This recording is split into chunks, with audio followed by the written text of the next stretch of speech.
Merci à celles et ceux qui sont déjà arrivés. On va peut-être laisser une minute ou deux à ceux qui viennent de s'apercevoir que ça a commencé pour s'installer.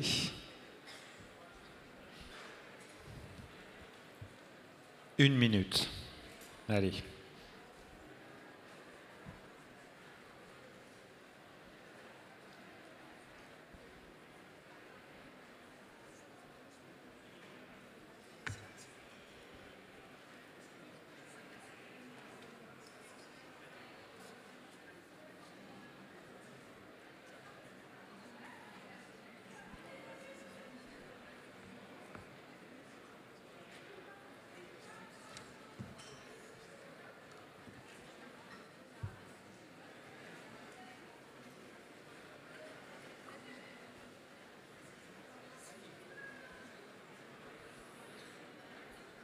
Allez, on va commencer, ne serait-ce que par respect pour celles et ceux qui sont déjà arrivés. Merci à toutes et tous.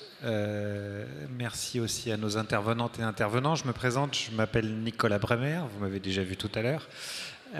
Donc, je suis rédacteur en chef de La Lettre du Cadre territorial, qui, comme son nom l'indique, est un journal à destination des cadres territoriaux, dans lequel, depuis 1 an et demi maintenant, on parle beaucoup à la fois de transition climatique et de transition managériale, parce qu'on considère que l'un ne peut pas aller sans l'autre. Et nous voilà donc réunis pour cette table ronde intitulée « Les quartiers terres fertiles ». Alors, en préparant la table ronde, on se disait que comme... Le grand débat des quartiers terres fertiles commence dans la halle événementielle. A commencé même. Donc, nous disions que, en fait, comme souvent sur toutes les questions qui touchent à l'environnement et au climat, on se faisait très rapidement rattraper par la réalité et qu'il n'avait pas fallu beaucoup de temps pour qu'on passe, notamment en termes d'agriculture urbaine, de quelque chose qui était vu comme anecdotique, sympathique, plutôt militant, à quelque chose qui, d'une part, avait pris une ampleur importante dans les quartiers, et notamment avec l'appel à projet de l'ANRU, le récent appel à projet de l'ANRU. Et en même temps, ça prenait de l'ampleur en termes de nombre ou de surface, mais aussi en termes d'enjeux auxquels l'agriculture urbaine pouvait répondre. Et on l'a vu... la réponse après la crise du Covid et ce qui s'est passé en réalité dans les quartiers, notamment en termes alimentaires, on est passé, il nous semble, dans une dimension supérieure, et c'est ça un petit peu dont on va parler, avec l'idée de se dire qu'on a touché à la fois des nouveaux territoires, puisqu'il y a quand même un nombre de quartiers très importants qui ont été candidats à l'appel à projet de l'ANRU, des nouveaux lieux. On voit qu'en fonction des endroits, l'agriculture urbaine peut investir des parkings, des lieux qui sont plus que les petits endroits auxquels elle était cantonnée auparavant. Et aussi des nouveaux espaces agricoles, des nouvelles technologies. Je pensais au projet d'aquaponie en Martinique, je crois. Enfin, on est vraiment tous... Mesdames, Messieurs, le grand débat a redémarré dans la salle La Halle. Voilà, donc... À rejoindre La Halle si vous souhaitez participer au grand débat. On va essayer d'aborder toutes ces questions-là. On est déjà un peu en retard, donc je vais faire rapide. Avec nos 4 intervenantes et intervenants, Jean-Noël Gonzalez, qui est maître de conférence à l'Université d'Aix-Marseille, qui commencera dans un instant. Céline Di Mercurio, qui est à la direction des politiques urbaines et sociales de l'USH, qui est ici.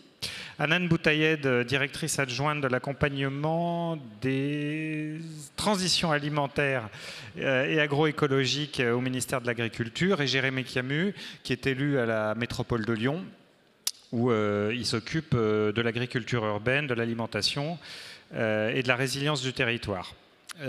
Donc l'objectif, c'est qu'on va faire un tour de table de toutes les personnes qui sont ici, puis ensuite on essaiera d'avoir un petit débat avec vous. Mesdames et messieurs, le grand débat a démarré dans l'espace La Halle. N'hésitez pas à vous Voilà, Jean-Noël, je vous passe la parole tout de suite. Peut-être pour un petit point à la fois historique et géographique de ce dont on parle en fait. Quand on parle d'agriculture urbaine, on vient d'où et on fait quoi? Oui, merci. J'attends voir si... Non, c'est bon. Donc, merci de cet accueil.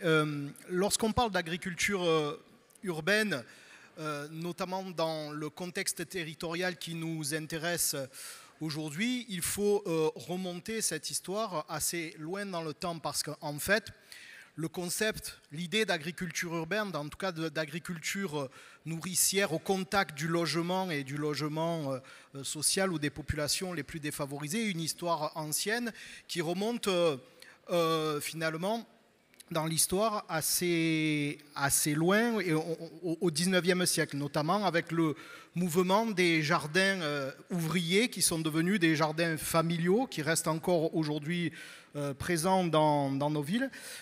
Est-ce qu'on peut passer... J'avais une slide. Non, il n'y avait pas de slide. Bon, je vais vous le mimer. Ah, voilà. Donc, juste pour vous montrer aujourd'hui, donc, le contexte géographique est le suivant, c'est-à-dire c'est ce schéma qui a été réalisé par notre collègue, pour ceux qui font des recherches sur l'agriculture urbaine, qui s'appelle Guillaume Morel-Chevier, qui vous montre un peu toute l'étendue et les réalités territoriales que représente ce qu'on nomme l'agriculture urbaine. Et donc je disais, cette agriculture urbaine, son origine remonte, on peut dire, au 19e siècle avec le mouvement des jardins ouvriers devenus familiaux. On peut passer à la slide suivante, s'il vous plaît. En fait, ce mouvement des jardins qui, de fait, positionne cette histoire de l'agriculture urbaine dans une histoire, finalement, de l'agriculture dite non professionnelle, s'est développé, on peut dire, et a connu un nouvel essor au milieu des années 1990 avec le mouvement des jardins partagés qui sont aujourd'hui une véritable réalité des quartiers. Oui. Qu'est-ce que... Ah, super. Et j'appuie où? Je vais me débrouiller. Super. Merci beaucoup. Et donc jardins partagés, donc, qui sont une réalité que j'imagine vous connaissez bien que les jardins familiaux soient aussi extrêmement présents. Néanmoins, et je tiens à signaler ça, pourquoi? Parce que souvent il y a une confusion entre ces formes de jardins et ces formes d'agriculture urbaine qui sont de l'ordre de l'amateurisme, de l'ordre des amateurs, du non professionnel. C'est qu'en fait, cette histoire extrêmement large qui commence au 19e siècle pour les jardins familiaux et qui recommence, j'allais dire, au milieu des années 90, 1990 pour les jardins partagés, en fait que ces deux sortes de jardins n'ont pas la même dimension, les mêmes droits et les mêmes inscriptions dans les documents d'urbanisme. Par exemple, aujourd'hui, peut-être vous le savez, les jardins partagés, ceux qui sont les plus développés dans les quartiers qui nous intéressent aujourd'hui, sont des jardins qui, sur le plan foncier, sont très peu protégés, notamment au regard des jardins familiaux qui, de par leur épaisseur historique, sont beaucoup plus protégés. Donc c'est une première idée. Et à ce temps que je dirais de l'agriculture non professionnelle qui existe encore et qui se développe encore énormément dans les quartiers qui nous intéressent, mais on assiste depuis les années 2010 à la poussée massive d'une agriculture plutôt dite professionnelle, c'est-à-dire d'initiatives vraiment entrepreneuriales qui utilisent l'agriculture, qui utilisent ce cadre territorial des quartiers sociaux pour s'intégrer et développer des initiatives de plus en plus diversifiées, comme vous le disiez en introduction, de plus en plus présentes et de plus en plus inscrites au sein de ces quartiers, ne serait-ce que, mais ça je vais le dire par la suite peut-être, parce que ces quartiers sont un contexte territorial sur le plan foncier extrêmement porteur pour l'idée d'agriculture urbaine. Voilà. Je vais jusqu'au bout. D'accord. Donc je continue. Vous me dites. Hop.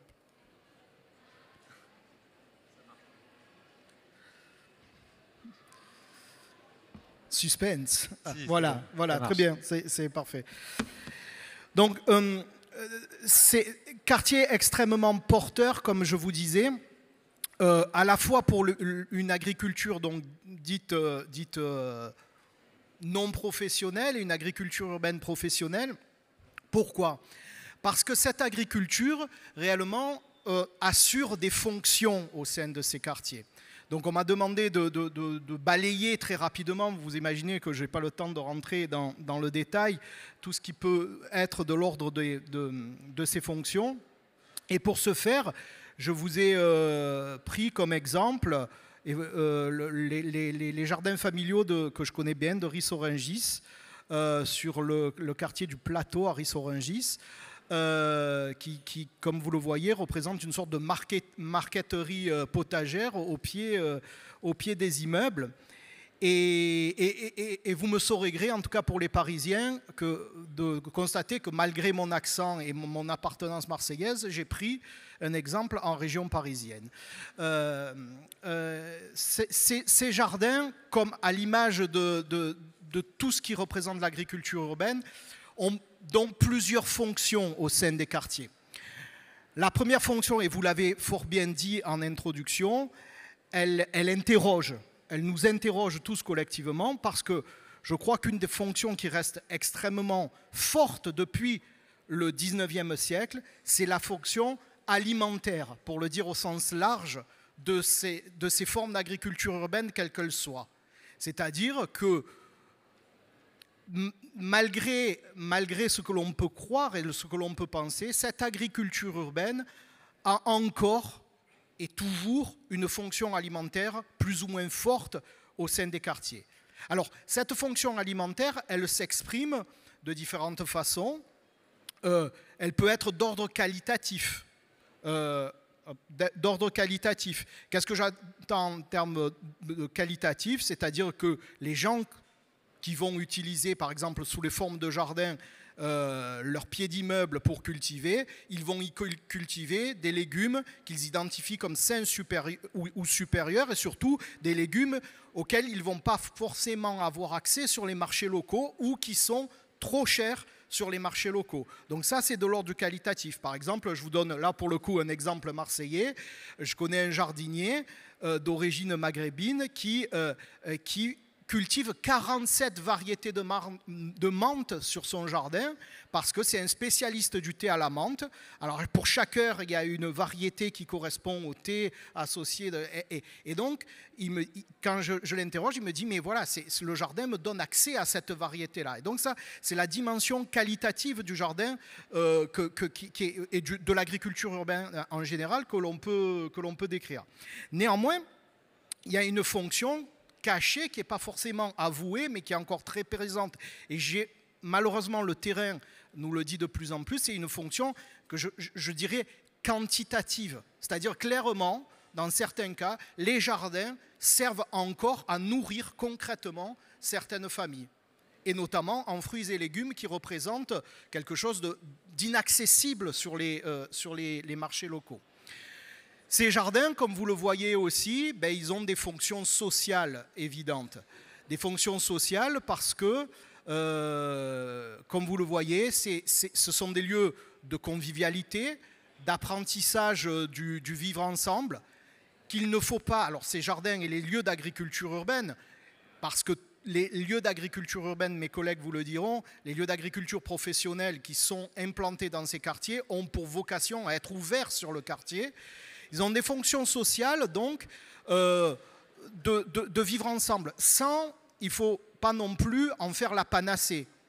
Très clairement, ces espaces d'agriculture urbaine sont des espaces à l'image de la société, qui peuvent être des lieux de conflictualité, mais en tout cas des lieux où s'expriment les opinions et les divergences des habitants. C'est des lieux, en tout cas, de rencontres généralement positif, comme là c'est le cas dans les quartiers, dans les jardins de Ris-Orangis, où on a une association, clairement, qui fait office de parc public. C'est-à-dire que les jardiniers ont décidé de laisser les jardins ouverts sur la cité, très clairement, toute la journée. Le premier qui arrive, il ouvre, et le dernier qui arrive, il ferme. Et les jardins familiaux servent de parc public dans la cité. Il y a tout un tas d'équipements, comme vous voyez, le boulodrome, etc., qui servent réellement à la cité, que les visiteurs soient jardiniers ou pas. Je finirai quand même par une notion, comme vous le voyez aussi à travers cet exemple, une fonction évidente qui me semble évidente dans les quartiers dont on parle aujourd'hui, c'est la fonction toutes les fonctions liées à la nature, d'éducation à la nature qui est importante, mais aussi de contact avec la nature. Ces espaces sont des espaces où se développent de certaines formes de biodiversité et beaucoup d'études aujourd'hui nous montrent que ce contact avec la biodiversité, ce qu'on appelle communément la nature, est un élément du cadre de vie qui est fondamental. Et ces espaces de nature qu'ils représentent, ce contact avec la biodiversité et la nature est une fonction essentielle de ces jardins. Et ce faisant, je termine vraiment là-dessus, c'est-à-dire que ces jardins assumant cette agriculture urbaine, professionnelle ou non, assumant des fonctions de biodiversité, elles, vraiment, à l'échelle des sites, elles passent à l'échelle territoriale, y compris sur la question alimentaire, comme on vous le dira par la suite. Merci beaucoup. Je crois que c'était important qu'on montre à quoi elle sert aussi, parce que l'usage qu'on en fait, c'est pas qu'une condition, mais c'est un enjeu évident de cohésion sociale et d'utilité, entre guillemets. Alors, on va essayer de passer un temps un peu sur deux acteurs institutionnels, entre guillemets. Tout d'abord, le logement social avec Céline Di Mercurio. Alors, l'USH, je sais, vous allez peut-être nous l'expliquer, a sorti un guide qui va nous permettre peut-être de montrer un petit peu les différentes dimensions de la manière dont le logement social aujourd'hui a à faire avec l'agriculture urbaine. Peut-être pourquoi faire et pour répondre à quelles problématiques liées au logement social aujourd'hui. Oui. Alors merci et puis bonjour à toutes et tous, ravi d'être avec vous cet après-midi. Donc oui, pour prolonger un peu les propos de Monsieur Gonzalez, c'est vrai que l'étude qu'on a menée, c'était une étude partenariale et aussi au sein de l'USH, je ne l'ai pas portée toute seule, j'étais aussi avec ma collègue Véronique Vélez qui s'occupe notamment de la prospective et l'innovation au sein de la direction de la maîtrise d'ouvrage. Et c'est une étude qu'on a coportée avec le CSTB qui notamment suit des projets d'innovation et notamment le projet GROUF sur tout ce qui va être autour des projets d'agriculture urbaine en toiture terrasse. Également aussi avec la FOP, qui est l'association française d'agriculture urbaine professionnelle, la tête de réseau des professionnels de l'agriculture urbaine. Et puis aussi avec Expo, qui est le bureau de recherche d'AgroParisTech. Et ensemble, on a mené cette étude qui visait notamment à faire le point, l'état des lieux, des différentes formes d'agriculture urbaine au sein du secteur HLM et à l'appui des nombreux partenaires, y compris des collectivités locales dans les territoires. Et aussi de comprendre aussi ce que ça change au sein des organismes HLM et aussi les types de développement qu'il peut y avoir. Alors effectivement, la plupart des projets d'agriculture urbaine sont des projets qui sont autour des jardins partagés, jardins familiaux, parce que c'est historique et parce qu'aussi il y a une mobilisation habitante et une attente des habitants, des locataires habitants assez forte sur le sujet, même si effectivement la question de la mobilisation des habitants dans la durée est un vrai sujet en soi.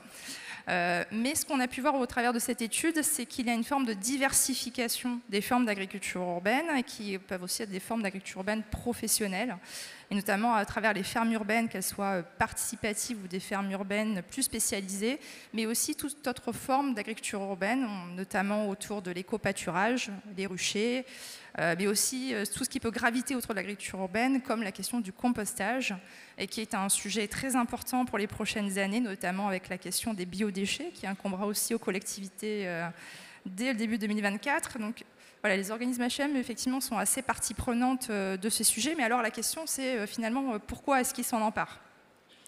Eh bien, on a pu se rendre compte à travers cette étude que les fonctions, et c'est notamment ce que M. Gonzalez évoquait, peuvent être tout à fait diverses. Avec, évidemment, la question de la fonction sociale, notamment au travers des jardins partagés, et la volonté aussi de se relier à la nature et d'être dans une logique de production, même si évidemment pour une grande partie des projets, l'agriculture urbaine telle qu'elle se passe dans le secteur HLM, ce n'est pas ce qui permet de répondre aux besoins quotidiens des gens en termes d'apport de fruits et de légumes. Là-dessus, il faut être assez honnête. Par contre, ça peut permettre un apport assez intéressant sur le sujet.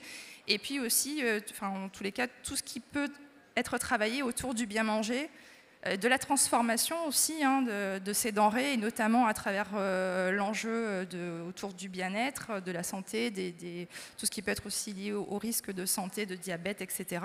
Donc ça, ce sont des sujets qui sont assez pris très fortement. Et puis aussi, on a mené cette étude dans un contexte Covid, et est venu aussi très fortement le sujet de la précarité alimentaire, d'où l'intérêt effectivement de ces projets. Alors des projets qui doivent toujours se travailler, là-dessus il y avait une attente, en tout cas une attention très particulière en complémentarité des formes d'agriculture qui existent par ailleurs. L'idée c'est pas de se substituer évidemment aux formes d'agriculture classiques, et puis évidemment de travailler très en lien avec les collectivités et les stratégies qu'elles peuvent avoir dans les territoires.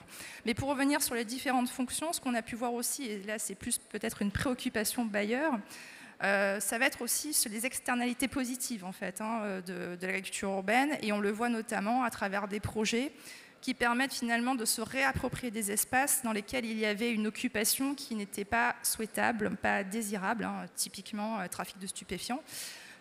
Donc effectivement, dans un certain nombre de projets, on pense notamment à des projets en souterrain, indoor, donc dans les parkings. On pense notamment à celui d'ICF Habitat dans le 18e arrondissement, où effectivement, donc un exploitant, en l'occurrence Cycloponix, est venu mettre en place une activité qui a développé de l'emploi et qui a permis aussi de se substituer à des activités complexes pour le bailleur, complexes pour la police, et qui permettent effectivement aussi d'apporter une attractivité pour le quartier tout à fait intéressante. Mais on peut voir aussi que sur d'autres projets, qui peuvent être d'ailleurs des projets d'exploitation professionnelle, je pense notamment à la Safranière à Paris, où on a pu constater que le jet de déchets, de détritus par les fenêtres a fortement diminué, parce qu'effectivement, voilà, ça apporte une valeur ajoutée pour le paysage, et c'est quelque chose d'intéressant.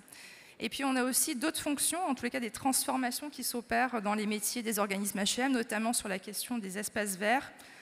On a bien compris qu'effectivement, en tous les cas dans les quartiers, il y a beaucoup de pelouse. Alors c'est sympa la pelouse, les enfants adorent, voilà, il y a une forme d'occupation et d'utilisation très forte de ces espaces, mais on se rend compte qu'aussi ces pelouses pourraient être gérées autrement, notamment au travers de la question de l'éco-pâturage, qui apporte un apport évident en termes de biodiversité et de lien aussi aux animaux tout à fait intéressant, mais aussi sur des projets d'agriculture urbaine qui peuvent être des fermes urbaines participatives ou des fermes urbaines spécialisées, et qui permettent effectivement d'approcher différemment, notamment au travers du maraîchage urbain, les espaces verts qui sont considérés plus comme des espaces vivants et productifs, et dans lesquels effectivement la question du coût est aussi important finalement sur certains projets. Je pense notamment à Toulouse Métropole Habitat avec l'opérateur de la Milpa. Ça ne coûte pas plus cher pour le bailleur et pour les locataires d'avoir du maraîchage urbain dans ces espaces-là que de la tonte de pelouse, pour le dire très rapidement. Et c'est très intéressant puisqu'effectivement les habitants peuvent bénéficier d'un panier régulier en tous les cas et de production très locale. Voilà, ce sont des projets en tous les cas qui sont intéressants. Donc des fonctions qui sont vraiment tout à fait multiples et qui font évoluer aussi les pratiques professionnelles des organismes HLM, et qui permettent aussi de travailler autrement des espaces en transition. On pense notamment aux friches urbaines dans les quartiers de rénovation urbaine sur le sujet.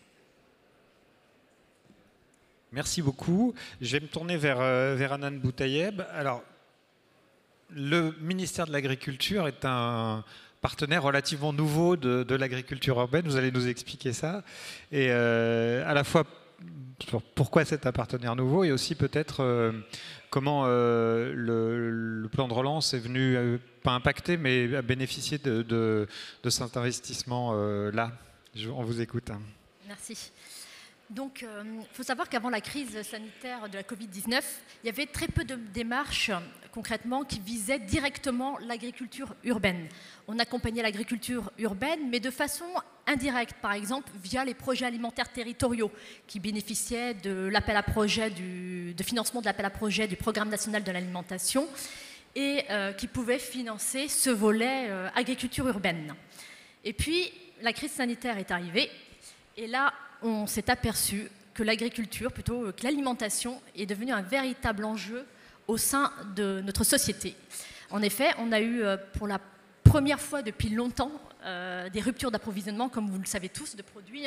On a vu des personnes en situation de précarité alimentaire se retrouver dans des situations dramatiques parce qu'ils n'avaient pas accès à certains produits, et donc des queues devant les associations d'aide alimentaire. Donc, pour le ministère de l'Agriculture, cet enjeu de territorialisation de l'alimentation, de rapprochement de la production des citoyens est devenu un enjeu extrêmement sensible. Et à l'époque, le ministre de l'Agriculture, Julien Denormandie, qui était auparavant ministre de la Ville, a souhaité qu'une mesure du plan de relance qui avait été actée par le gouvernement pour relancer l'économie soit dédiée à cette agriculture urbaine. Et donc, la direction où je travaille, la Direction générale de l'alimentation, a lancé une mesure dotée de 30 millions d'euros à destination du développement de l'agriculture urbaine. Cette mesure se déclinait en deux actions. Il y avait une action qui était dotée de 13 millions d'euros et qui servait à financer l'appel à projet Quartier Fertile, justement piloté par l'ANRU, et visant à financer des projets d'agriculture urbaine. Donc cet appel à projet a extrêmement bien fonctionné. Il y a eu 3 vagues. Au total, il me semble, autour de 150 dossiers déposés et 53 dossiers retenus pour un financement de 13 millions d'euros. Une seconde action de ce plan de relance était le soutien à des appels à projets départementaux pour financer des projets de jardins partagés. Donc là aussi, vif succès, puisqu'on a eu une demande de subvention de 28 millions d'euros, alors que 17 millions d'euros étaient fléchés, donc 1200 projets sélectionnés et seront financés via cet appel à projets. Ces appels à projets départementaux. Donc des mesures qui ont rencontré un vif succès et qui sont accompagnées par le plan de relance jusqu'à présent. Et puis, il faut savoir que cette question de territorialisation de l'alimentation, de rendre accessible de produire au plus près des citoyens, et notamment dans les zones urbaines, est une préoccupation quand même du ministère de l'Agriculture qui existe depuis assez longtemps. On a cette Europe avec un marché commun qui empêche, entre guillemets, ou en tout cas qui nous pose des obligations en matière de concurrence, mais en même temps, on a besoin de cette production locale, on a besoin d'acheter local, vu concrètement les enjeux qui se posent actuellement, que ce soit l'inflation, on le voit, la crise en Ukraine, qui crée des ruptures d'approvisionnement, qui crée des problématiques de logistique. Donc cette question, elle est portée par le ministère depuis comme je vous l'ai dit, plusieurs années, et notamment via un outil qui sert tout simplement à mettre en œuvre la politique de l'alimentation dans les territoires. Ce sont les projets alimentaires territoriaux. Ces projets alimentaires territoriaux, ils sont développés dans les territoires, comme vous le savez. La loi d'avenir de 2014 a inscrit ces projets alimentaires territoriaux pour la première fois dans la loi, et le ministère n'a de cesse en fait d'accompagner le développement de ces projets alimentaires territoriaux. Qu'est-ce que c'est qu'un projet alimentaire territorial? C'est tout simplement des démarches autour de l'alimentation. C'est une démarche de terrain, collective et volontaire. L'idée, c'est de rapprocher tous les acteurs de l'alimentation. Ils font en gros un diagnostic de leur territoire et ils réfléchissent et mettent en œuvre des solutions pour répondre à des problématiques locales. Donc ces PAT, les projets alimentaires territoriaux, ont aussi été accompagnés par le plan de relance avec une dotation de 80 millions d'euros.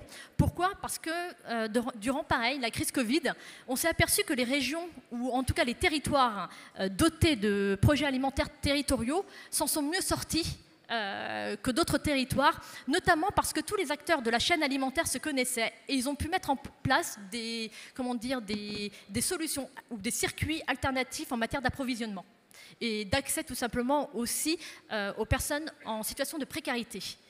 Donc ces projets alimentaires territoriaux, concrètement, jusqu'à présent, certains en fait ont la thématique de l'agriculture urbaine en leur sein. Néanmoins, jusqu'à présent, ce n'était pas une obligation qui était imposée par la loi. Et la loi Climat et Résilience est passée par là en 2021 et elle a élargi les objectifs de ces PAT. Notamment 2 objectifs importants qui sont de participer à la souveraineté alimentaire et le second objectif important pour le ministère de l'Agriculture, c'est participer à l'autonomie alimentaire et au développement de l'agriculture urbaine dans les zones densément peuplées. Donc comme vous le voyez, ces thématiques d'agriculture urbaine, du rapprochement de la production des citoyens prend de l'ampleur et surtout dans ce contexte environnemental qui est aussi extrêmement urgent. Et dans ce cadre-là, le ministère doit aujourd'hui accompagner le développement de ces PAT pour tout simplement leur permettre aussi, en gros, d'intégrer ces objectifs. Pour finir, on est très sensible au ministère de l'Agriculture de ne pas rigidifier, j'avais envie de dire, le cadre des PAT. Pourquoi ? Parce que très souvent, quand on a des propositions de loi, on a des élus qui souhaitent un petit peu diriger ou cadrer davantage ces démarches. Et nous, au ministère de l'Agriculture, nous pensons qu'il faut laisser absolument cette flexibilité aux projets alimentaires territoriaux. Pourquoi ? Parce que ce sont des projets de terrain qui doivent répondre à des problématiques locales. Voilà, je vous remercie. Merci beaucoup.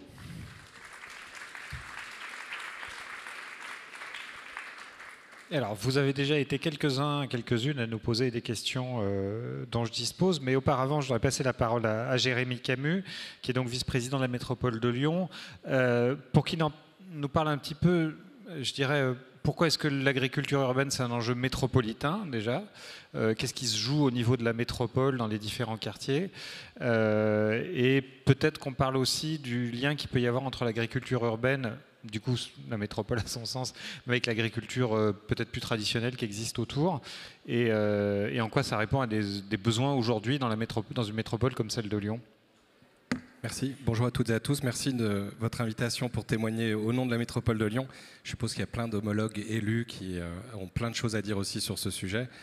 De façon à présenter, en fait, l'idée de notre côté, et ça revient en résonance par rapport à ce que vous avez déjà évoqué, c'est de montrer que l'agriculture urbaine est un sujet éminemment transversal. En gros, ça va toucher beaucoup de politiques publiques et en particulier avoir un impact positif sur beaucoup de politiques publiques. Alors, vous avez cité le lien avec la biodiversité, je citerai le lien sur le social, mais on peut citer aussi le lien, et l'été, on a bien été témoin de cette problématique sur la ressource en eau, et on parle beaucoup de désimperméabiliser les villes. On peut aussi empêcher de les imperméabiliser, et en l'occurrence, permettre cette porosité pour l'eau et passer dans la nappe phréatique.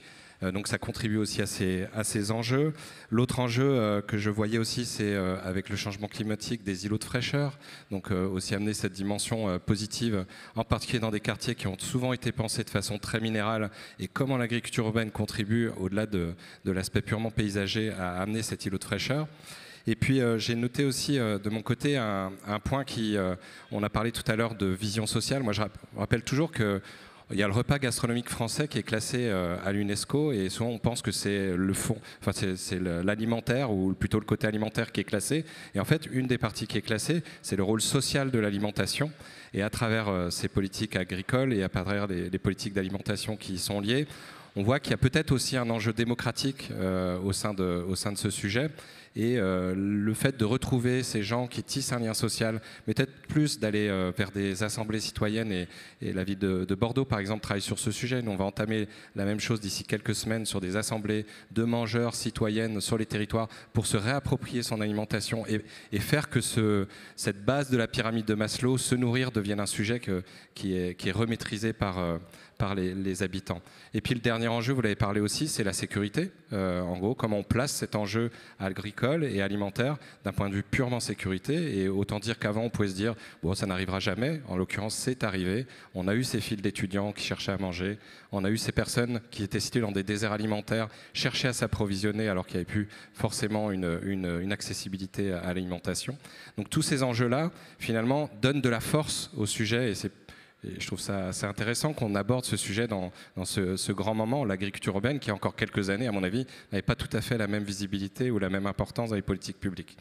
De notre côté, on a décidé de la mettre vraiment au cœur de la politique publique, parce qu'on a plusieurs leviers en tant que collectivité pour faciliter, augmenter l'agriculture urbaine sur un territoire dense comme le nôtre.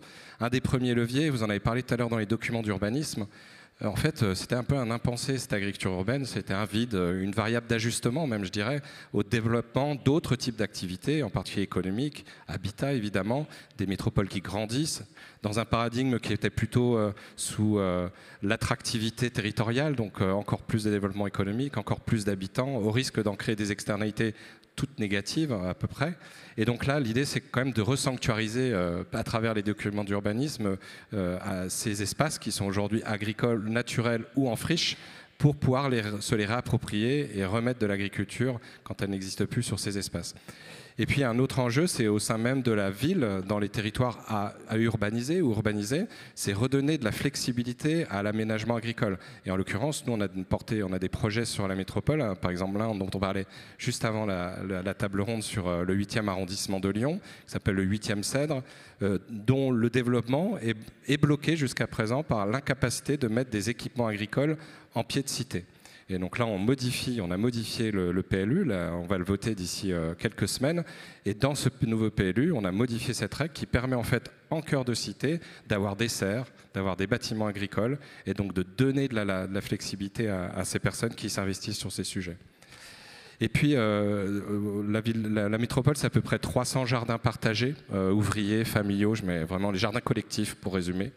C'est à peu près une centaine d'hectares. Ça donne une représentation pour vous de l'importance de ces jardins existants.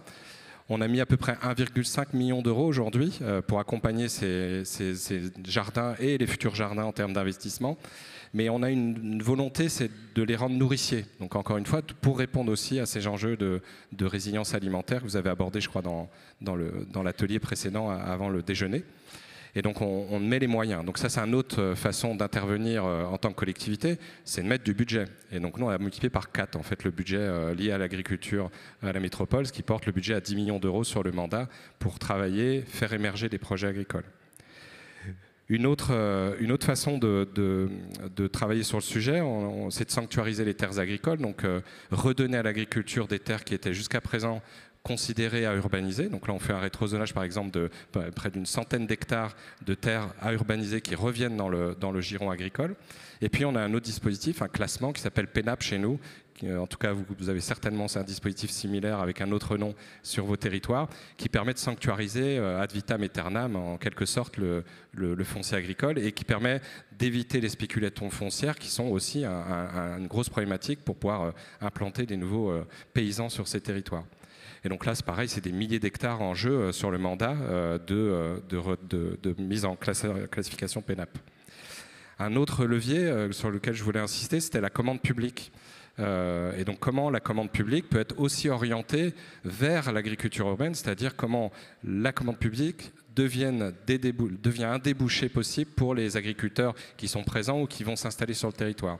Et en l'occurrence, la ville de Lyon, c'est 30 000 repas quotidiens à produire sur les groupes scolaires. La métropole, c'est 25 000 repas dans les collèges, puisqu'on a la particularité d'être aussi un département sur la métropole.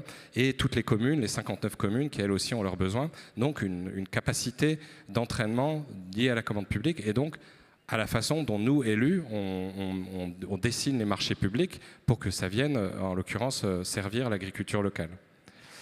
L'autre levier, c'est l'avant-dernier, c'est en fait devenir nous-mêmes, en tant que collectivité, acteurs de cette agriculture urbaine. Donc j'ai parlé tout à l'heure des jardins partagés ou des jardins collectifs. On appuie en ingénierie, en investissement. On a décidé d'aller un peu plus loin et de très prochainement créer une régie agricole métropolitaine, donc produire nous-mêmes de l'alimentation dans le tissu urbain à destination forcément en priorité de nos propres besoins, c'est-à-dire les groupes scolaires et les collèges, comme comme je viens de vous l'expliquer.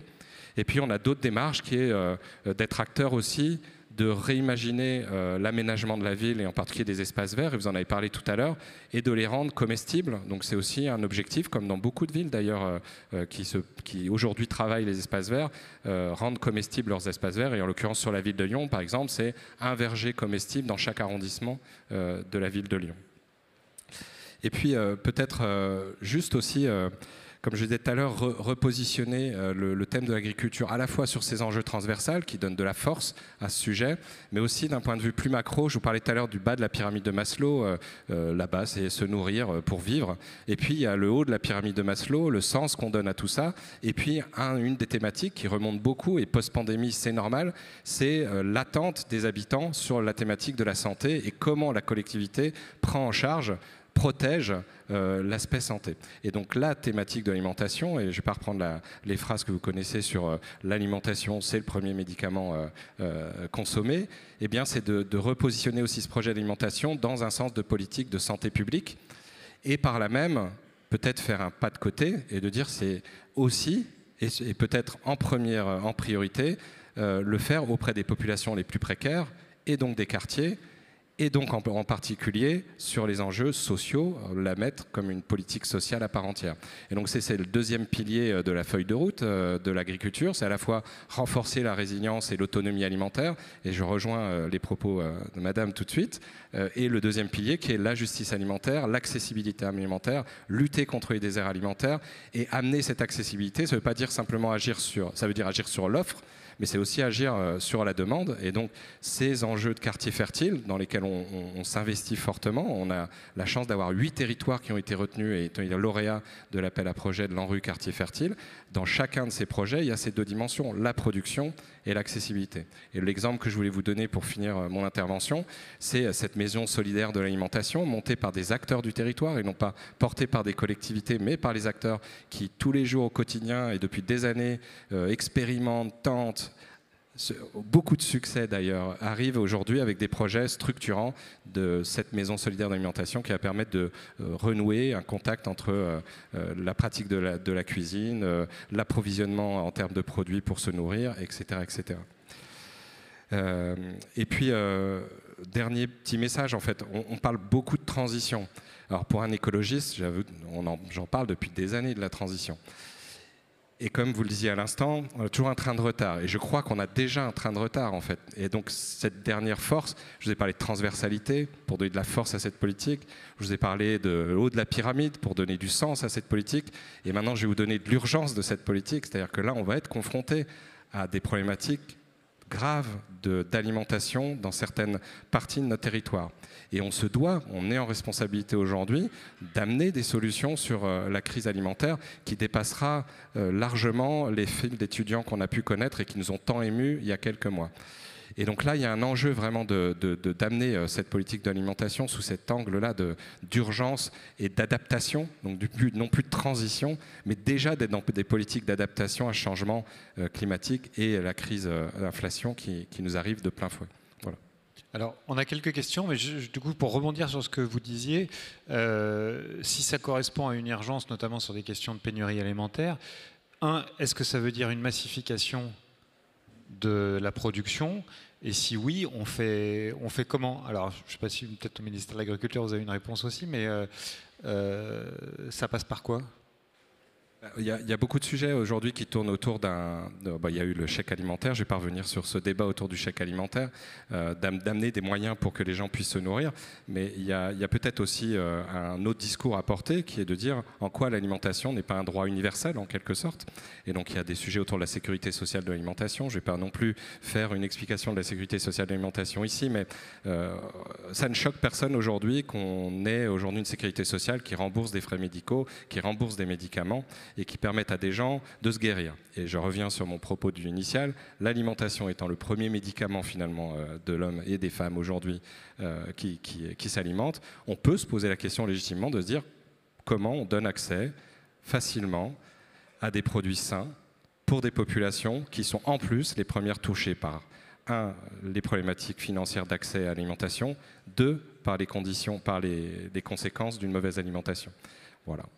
Merci. Alors, on a plusieurs questions. Je vais vous demander de faire des réponses rapides parce qu'on n'a pas beaucoup de temps.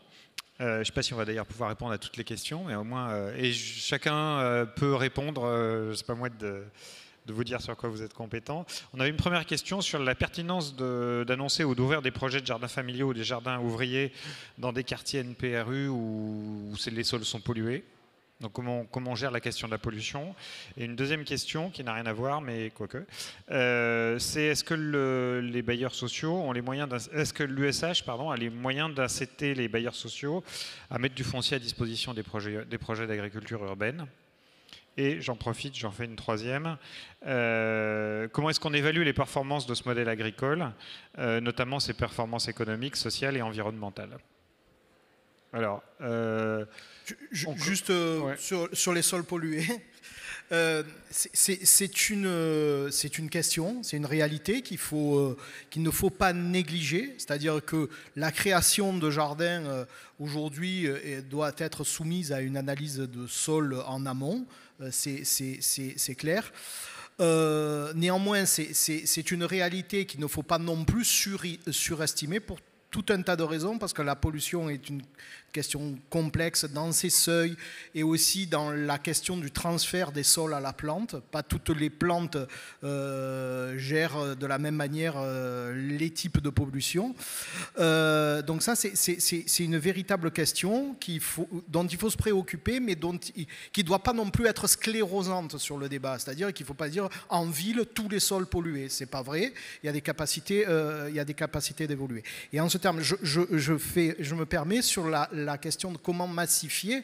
Si en ce sens, c'est pour l'urbaniste que je suis, ces quartiers d'habitats sociaux sont extrêmement intéressants parce que l'urbanisme des années 60-70 qui les ont créés pour la plupart, aujourd'hui crée du potentiel foncier. Et cette massification dont on parle, ça passe aussi par la mobilisation d'un foncier urbain qui est plus présent dans ces quartiers-là. Donc ces quartiers sont vraiment, en ce terme-là, d'immenses potentiels, et aussi sur la question des pollutions, parce que généralement, c'est des sols de remblai, mais ce n'est pas forcément des sols pollués. Et du coup, l'USH, alors on retombe à la question que j'ai évoquée tout à l'heure, s'il y a du foncier disponible, est-ce qu'on peut inciter les bailleurs à le mettre à disposition de projets d'agriculture urbaine, et comment ? En tous les cas, ceux sur lesquels dans le cadre de l'étude, c'est leur foncier. Donc effectivement, ils sont déjà dans des logiques soit de mise à disposition, soit de location, ça dépend s'ils sont des conditions d'occupation précaires ou pas. Mais c'est déjà le cas que ce soit sur ce qu'on appelle la 5e façade, sur les toitures, c'est déjà le cas quand on parle de parking, et de façon identique quand on est sur les espaces extérieurs et donc en pleine terre. Donc oui, c'est déjà le cas. Après, effectivement, il peut y avoir le sujet des conflits d'usage, de l'acceptation aussi par les riverains, les locataires de ce projet. Il faut aussi qu'on soit dans un projet qui soit aussi accepté de façon collégiale et partagée. Et puis de quel type de projet. Est-ce que si on est dans une logique de réponse à la précarité alimentaire, on ne va pas forcément faire un projet de ferme urbaine spécialisée où on sait très bien que les jeunes pousses, les champignons, c'est clairement pas le type de produit qu'utilisent au quotidien des personnes qui ont des difficultés financières parce que c'est beaucoup trop onéreux et ça ne fait pas partie en tous les cas des produits qu'ils utilisent couramment. Donc c'est tous ces sujets qui sont abordés et c'était aussi l'objet de notre guide, c'est d'avoir une sorte de checklist des bonnes étapes à aborder les unes après les autres pour aboutir à des projets qui soient utiles effectivement d'abord pour les locataires et puis qui aient du sens aussi à l'échelle des territoires. Merci. Vous voulez dire un mot ? Oui, non, mais juste te dire que c'est possible. Le 8e set, c'est sur une ancienne pelouse, à proximité d'un terrain de sport. C'est de la production, ça marche.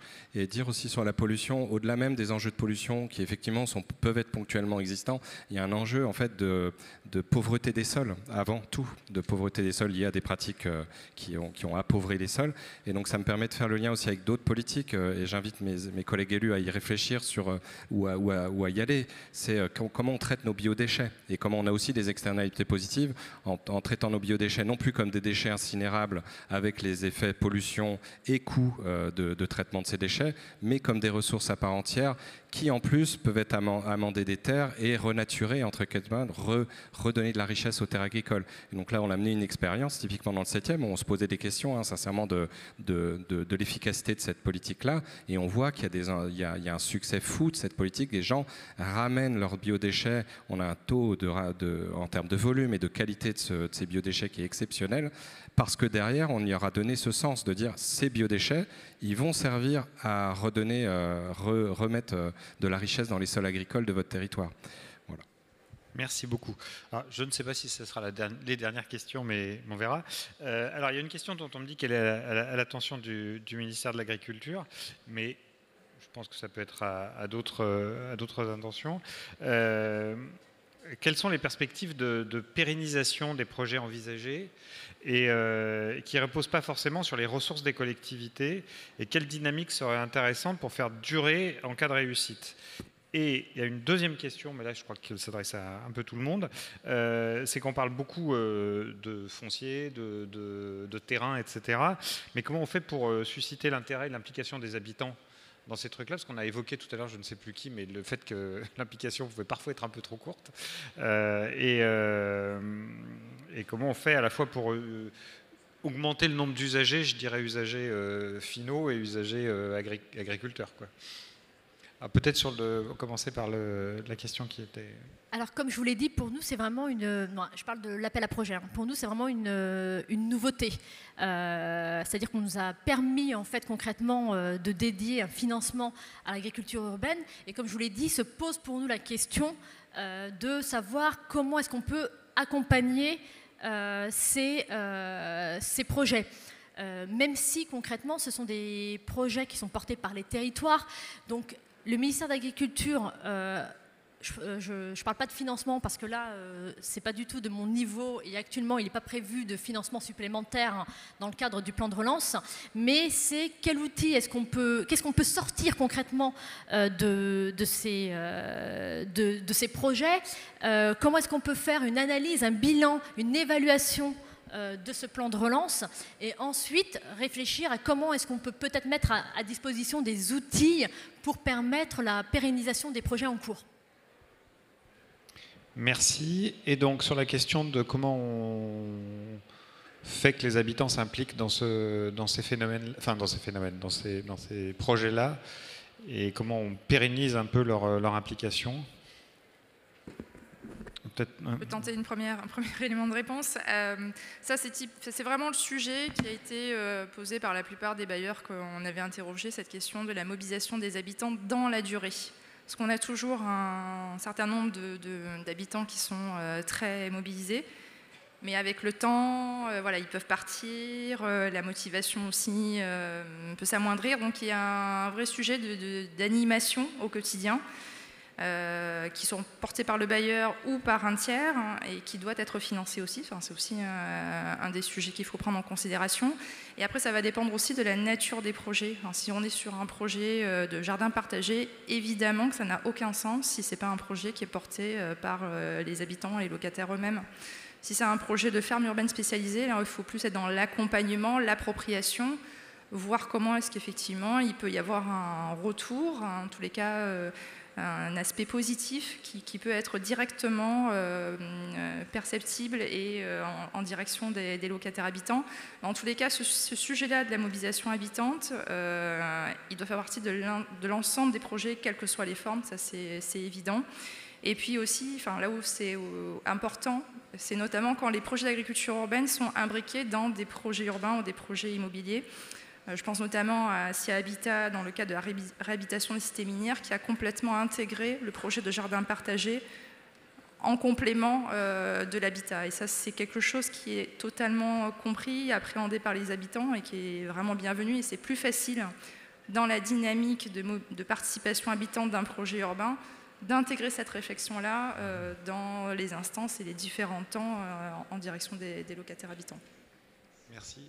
Peut-être juste sur la volet agriculture urbaine plus professionnelle, nous on a décidé de créer un incubateur en gros, reprendre des mécanismes qui fonctionnent dans d'autres secteurs d'activité, de se dire que l'agriculture a le droit aussi à ces outils, et donc en 2023 on ouvrira notre premier incubateur de paysans qui permet en fait à des gens de bénéficier tout de suite d'un accompagnement technique, mais aussi de foncier, le nerf de la guerre, quand vous êtes dans des grandes métropoles, et d'un accompagnement sur le long terme, c'est-à-dire trouver le foncier à horizon 2-3 ans à la sortie de l'incubateur pour qu'ils puissent de façon pérenne cultiver sur le territoire. Merci, et donc ça répond en partie. Et alors juste pour finir, on avait une question sur la manière dont on peut gérer la concurrence entre guillemets entre cette agriculture urbaine souvent subventionnée d'une manière ou d'une autre et ce qui peut être un tissu de maraîchers historiques, notamment en périurbain. C'est un problème que vous rencontrez à Lyon ou vous n'avez pas ce... Pour le moment, il y a surtout un manque d'offres, donc il n'y a pas assez d'offres, en particulier sur le maraîchage. Donc les maraîchers aujourd'hui, plus entre guillemets conventionnels ou classiques, ils ont leur débouché facilement, en plus beaucoup en vente directe, ce qui valorise plutôt bien leur production. Ces maraîchers ont du mal même à atteindre ce type d'autres clientèles. Donc c'est plutôt de répondre spécifiquement aujourd'hui avec ces projets comme je disais tout à l'heure, à ce fameux désert alimentaire, quoi. Oui, je pense qu'il n'y a pas de concurrence qui joue parce qu'effectivement, il y a plutôt un problème d'offre et que je pense qu'il y a des traits d'union territoriaux, notamment à travers les PAT, à adresser entre ces formes d'agriculture. Parce que effectivement l'agriculture urbaine est une vitrine de l'agriculture en général et que clairement dans des jardins partagés tout petits où les gens ont des très faibles volumes de production, souvent la question qui est demandée, c'est mais comment finalement je peux avoir accès à des légumes qui ont la même qualité, qui répondent à mes exigences comme ça et qui soient sur le marché parce qu'il y en a trop peu. Et en fait, vraiment, c'est l'aspect vitrine et trait d'union qui a joué à l'échelle territoriale. C'est pour ça que les PAT sont très, très importants. Moi, j'ai plutôt eu l'inverse, en fait, en retour d'expérience des organismes HM, et je pense notamment à Nantes, où aux alentours, il y a justement un défaut de maraîchers, d'agriculteurs, et le fait d'avoir des projets d'agriculture urbaine en centre urbain permet de susciter des vocations, notamment auprès des locataires HLM, et d'accompagner ces personnes dans une logique de formation, de qualification, de professionnalisation, qui après peut se retrouver dans les secteurs plus classiques d'agriculture. Merci beaucoup. On va arrêter là. Alors, je crois qu'avant qu'on envoie le jingle, il y a un petit mot. Oui, un petit mot de l'ANRU. Merci à toutes et à tous pour cette table ronde et puis pour les autres séquences. Vous avez été près de 90 intervenants sur les 2 jours. Donc c'était très riche. On voit le bilan de dispositifs qui sont engagés avec Quartier Fertile et je pense que ça promet un beau futur aux quartiers résilients qui ont été annoncés hier. Juste pour vous dire qu'il y a une petite surprise en fin d'après-midi qui ne figure pas au programme. Il y aura un cocktail de clôture au terme des ateliers, donc à partir de 16h30, 16h45 à l'extérieur. Donc vous pouvez rejoindre les derniers ateliers et puis ensuite on se retrouvera pour un temps convivial pour clôturer ces 2 jours. Merci à tous pour votre participation. Vous étiez très nombreux et c'était super. Merci beaucoup.